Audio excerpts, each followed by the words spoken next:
عبدالعال صوفی حفظہ جو ہمارے اور آپ کے سامنے خطاب کریں گے. جزاک اللہ. السلام علیکم ورحمۃ اللہ. اس اسکول کے سیکریٹری صاحب جناب محمود اللہ صاحب، آپ نے ان کا بھی خطاب سنا. آپ نے بہت ہی بہترین اور یوں سمجھیے کہ A to Z جتنی باتیں ہوتی ہیں ساری باتیں صرف چند منٹوں میں آپ کے سامنے رکھتی ہیں. مجھے تو کچھ بولنے کی ضرورت ویسے ہے نہیں کیونکہ ساری باتیں مکمل کر دی اور بہت ہی بہترین خطاب کیا. مسلمانوں کا نام بھی اس میں ذکر ہوا اور تمام مذاہب کے لوگوں کو بھی بتلایا کہ کن کن لوگوں نے آزادی دلائی. لیکن میرے بھائیوں، آزادی آزادی آزادی یہ لفظ تو سنتے آتے ہیں. اس لفظ کو ہم نے بارہا سنا اور ہم جانتے ہیں کہ ہمارا ملک آزاد ہے، لیکن حالات اس قدر سنگین اور اس قدر بیکار ہوتے جا رہے ہیں کہ آزادی کو آزادی کہنا بڑا مشکل لگنے لگا ہے. آزادی کہتے ہوئے دل میں کہیں نہ کہیں ایک چبھن محسوس ہوتی ہے اور ایک چور کا دروازہ رہتا ہے کہ نہیں، آزادی یہ آزادی میں ضرور کوئی بات ہے، کوئی کھوٹ پیدا ہو گئی ہے. وہ آزادی آزادی نہیں رہی. آزاد تو کہہ دیا ہم نے لیکن ہمارے پاؤں زنجیروں میں جکڑے ہوئے ہیں.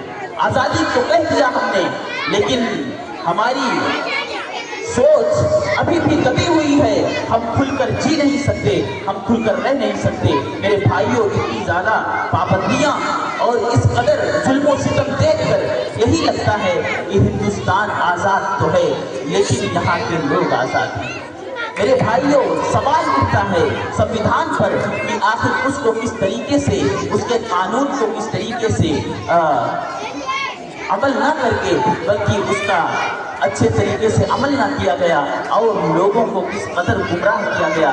میرے بھائیوں، ضرورت اس بات کی ہے کہ مسلمان اپنی تاریخ کو پڑھیں ورنہ بھلا دیے جائیں گے، ان کی فہرست کو مٹا دیا جائے گا. آپ جب دیکھیں گے ہسٹری کی کتابوں میں تو مسلمانوں کا نام آپ پائیں گے، لیکن اب اس قدر سے دھیرے دھیرے نئی کتابوں کو جو چھاپا جا رہا ہے، مسلمانوں کو نام کو کس طریقے سے ہٹایا جا رہا ہے. میرے بھائیوں، اگر آپ نے مطالعہ نہیں کیا، اگر آپ نے گہرائی سے اس کو جانا نہیں تو آپ بھول جائیں گے کہ آخر مسلمانوں کا کردار کیا تھا. ہمیں سے سوال ہوتا ہے کہ تمہیں بتاؤ کہ تم نے ہندوستان کے لیے کیا کیا. وہ مسلمان علماء کرام کی جو درختوں پر لٹکے ہوئے تھے، سولیاں چڑھا دی گئی اور جلیانہ والا باغ اور علماء ساجد پور، میرے بھائیوں کس قدر قربانیاں دی. لیکن آج سوال ہوتا ہے کہ بتاؤ تم نے کیا کیا. گلستاں کو لہو کی ضرورت پڑی، گلستاں کو لہو کی ضرورت پڑی. سب سے پہلے یہ گردن ہماری کٹی، پھر بھی کہتے ہیں مجھ سے یہ اہل چمن، یہ چمن ہے ہمارا تمہارا نہیں. میرے بھائیوں، ضرورت اس بات کی ہے کہ ہم اپنے اخلاق کو یاد کریں. میں عبدالغفار سلفی حفظہ اللہ کی لکھی ہوئی ایک نظم کو میں پڑھ کے بس اپنی بات ختم کرتا ہوں.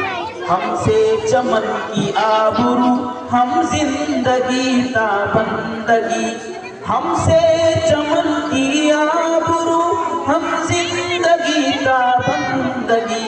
الفت وطن سے ہے مگر، الفت وطن سے ہے مگر کرتے ہیں رب کی بندگی. الفت وطن سے ہے مگر کرتے ہیں رب کی بندگی. اس دیش کی دھرتی کا سینہ سرخ ہے جس خون سے، اس دیش کی دھرتی کا سینہ سرخ ہے جس خون سے. اس خون کا اب ذکر بھی ہے دیش میں شرمندگی. اس خون کا اب ذکر بھی ہے دیش میں شرمندگی.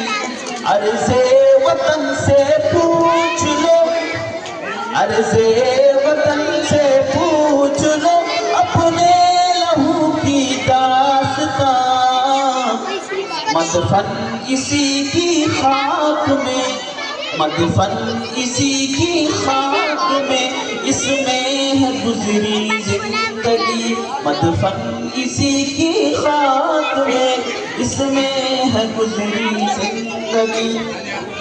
پیکر بنے پھرتے ہیں جو امن و صداقت کے یہاں، پیکر بنے پھرتے ہیں جو تعاون و صداقت کے یہاں، فطرت میں ان کے ہے بسی مکاریاں بازندگی، فطرت میں ان کے ہے بسی مکاریاں بازندگی، زاہد دعا ہے بس یہی، زاہد دعا ہے بس یہی اپنا وطن آباد ہو، زاہد دعا ہے بس یہی اپنا وطن آباد ہو، قسمت میں ہو اس ملک کے تعمیر اور پابندگی۔ بس السلام علیکم ورحمۃ اللہ۔